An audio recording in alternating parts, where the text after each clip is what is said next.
New normal mengharuskan setiap orang untuk beradaptasi dengan gaya hidup yang baru. Tidak hanya dalam kebersihan dan kesehatan, kita juga harus memiliki cara khusus untuk mengelola dana atau keuangan. Apa yang sudah Anda siapkan semasa bekerja untuk masa pensiun Anda? Bagaimana caranya memaksimalkan dana lebih secara optimal, tapi dengan gaya hidup yang sama? Apakah mungkin di saat butuh dana yang mendesak, dana bisa diambil kapan aja tanpa ribet? Kami punya solusinya.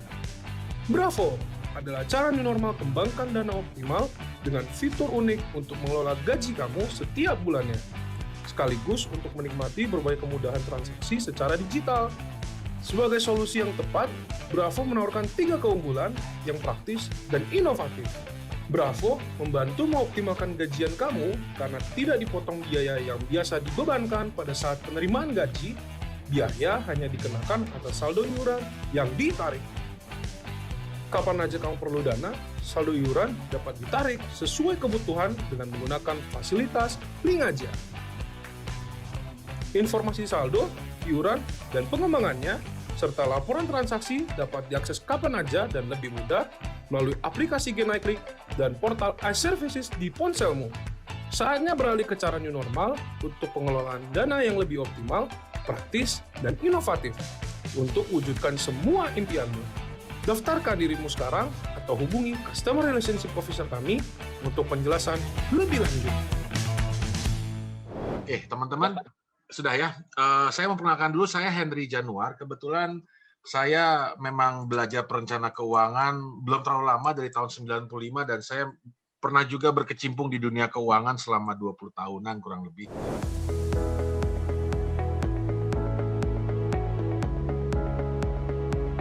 Chief, tolong dong bagaimana kita bisa ngomongin teks ini buat orang-orang di tengah ketidakpastian. Karena gini Bapak Ibu sekalian, teman-teman semua. Survei membuktikan 87% orang miss di pajak gitu. Kenapa? Saya juga nggak tahu kenapa. Yuk kita belajar yuk gimana caranya. Nah, di dalam teori keuangan Bapak Ibu sebenarnya lihat sebelumnya. Bapak Ibu lihat dari income kan pindahnya ke merah ya, ke teks ya. Panahnya diganti. Sebenarnya sebelum ke teks bisa diganti. Gitu ya. Kalau Bapak Ibu pengusaha, dipindahin. Nah, sebelum jadi pajak, turunin dulu tuh. Yang namanya, kan di dalam ilmu pajak tuh ada PTKP. Maksimalkan PTKP-nya. Masukin ke situ sebuah PTKP. Bahkan saya dulu waktu masih punya anak satu, menanggung orang tua, saya masukin jadi PTKP. Kedua, ada nggak yang saya bisa masukkan sebagai biaya? Makanya kenapa di perusahaan kita dibantu tuh oleh perusahaan. Katanya uang uang biaya kita telepon kadang-kadang suka diganti perusahaan. Sebenarnya itu perusahaan sedang membantu kita. Jadi sebenarnya sudah ada di sana. Tapi satu yang lupa, kenapa Bapak Ibu beli DPLK setelah dapat terima net income? Kenapa nggak beli DPLK-nya sebelum terima net income? Nah, sebab apa? Balik lagi ke slide sebelumnya. Biasanya net income itu begitu kita pegang, baru kita beli produk. Lihat ya, di situ ada saving, beli produk. Sekarang DPLK itu adalah produk yang bisa Bapak Ibu beli sebelum masuk ke net income. Ya, jadi bisa sebelum masuk ke net income, beli dulu DPLK. Karena hanya itu yang bisa dilakukan sekarang untuk saving gitu ya. Nah, gimana kalau cerita ini, saya coba bikinkan ilustrasi. Ya, ini ada yang di-saving nggak sih sebenarnya? Yang di-saving kan yang 20 juta tadi itu ya. Hanya 20 juta yang harganya segitu, value-nya nggak naik tadi kata Pak Edi. Kenapa? Karena ada potongan pajak, ada potongan biaya, ada potongan inflasi, dan lain sebagainya. Tapi begitu kita masukin tax planning, 100 juta tidak lari ke net income. Tapi dia turun dulu. Ada DPLK, dan segala macam tadi, ada PTKP, ada biaya.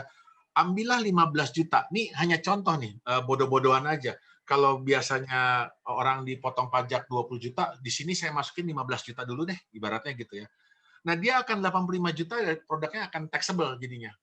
Nah, begitu 85 juta, pembayaran pajaknya turun tuh, langsung hampir separuh. Jadi potongan pajaknya, savingnya a lot gitu ya, turun.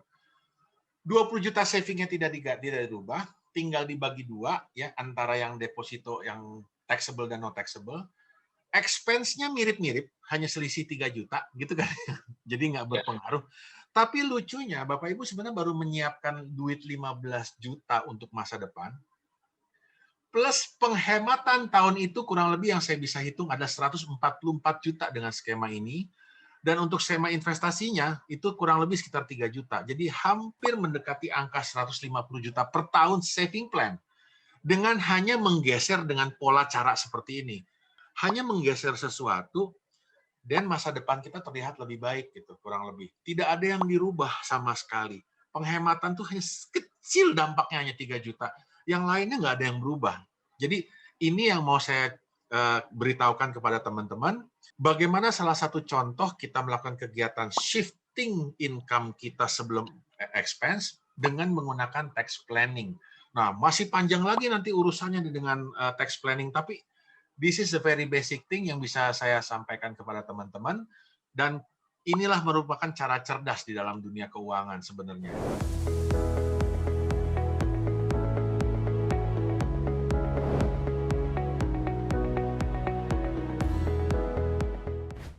Menurut kita sih mungkin saja gitu. Tapi sekarang yang menjadi challenge, tadi Pak Edi sudah cerita tadi, ada tiga challenge yang kita hadapi saat ini. Jadi di slide berikutnya kita lihat bahwa saat ini ketidakpastian kondisi perekonomian, banyak hal terjadi di luar sana gitu ya, membuat kita pun akhirnya ragu kalau kita mau berinvestasi. Kemudian juga dengan digitalisasi gitu ya, digitalisasi juga membuat kita juga gampang belanja ke sana kemari gitu ya, tanpa kontrol.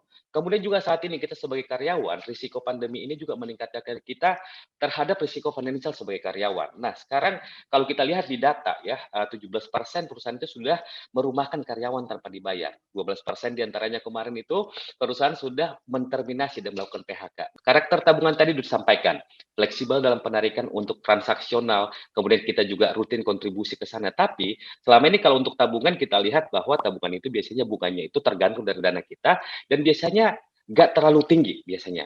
Nah, tapi kita lihat, kenapa kita bisa bilang Bravo itu bisa setara dengan tabungan? Karena apa? Karena ada fitur tabungan yang kita miliki, plus ada satu kelebihan yang di Bravo yang tidak dimiliki oleh tabungan, yaitu manfaat pajak tax final tadi, di mana jika ada penghasilan masuk ke Bravo, yang produk utamanya merupakan DPLK, berarti itu akan mendapatkan pajak ditunda. Nah, kita lihat, di gambar abu-abu itu mungkin pattern kita saat ini. Setelah gajian, kita bayar pajak penghasilan, kemudian dananya kita terima di rekening, baru kita keluarkan untuk expense. Nah, kalau kita mau pindah Bapak dan Ibu ke sebelah kanan yang digambar merah, dari gajian, kita masukkan dulu ke Bravo. Ya, jadi tentunya setelah dipotong, iuran ketenagakerjaan. Nah, di sini kita punya waktu untuk menganalisa expense kita. Setelah itu, kita udah tahu nih, oh ya, bulan ini saya butuh ini, berarti kita cuma tarik sejumlah nominal yang kita akan belanjakan. Dan pastinya, pajak yang kita bayarkan itu hanya dari nominal yang kita tarik. Dan kita lihat nanti, tabungan itu nominalnya lebih tinggi. Kita lihat secara hitungan finansial. Di sebelah kiri, penghasilan kita dikenakan 100% dari pajak penghasilan. Di sebelah kanan, pajak kita hanya dikenakan dari iuran yang ditarik. Jadi kita membayar pajak itu jauh lebih efisien.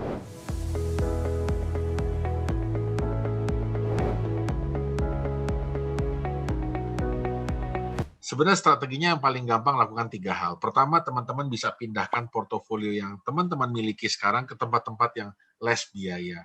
Yang kedua, lakukan penyesuaian dari sisi pengeluaran. Dan kebetulan ini ada merupakan solusi menarik. Kenapa? Tanpa melakukan perpindahan kebiasaan apapun gitu ya, hanya menggunakan sebuah teknologi produk, teman-teman akan mendapatkan daya juang untuk mendapatkan 2 keuntungan sekaligus. Pendapatan teman-teman bisa naik dan masa depannya juga dapat gitu ya.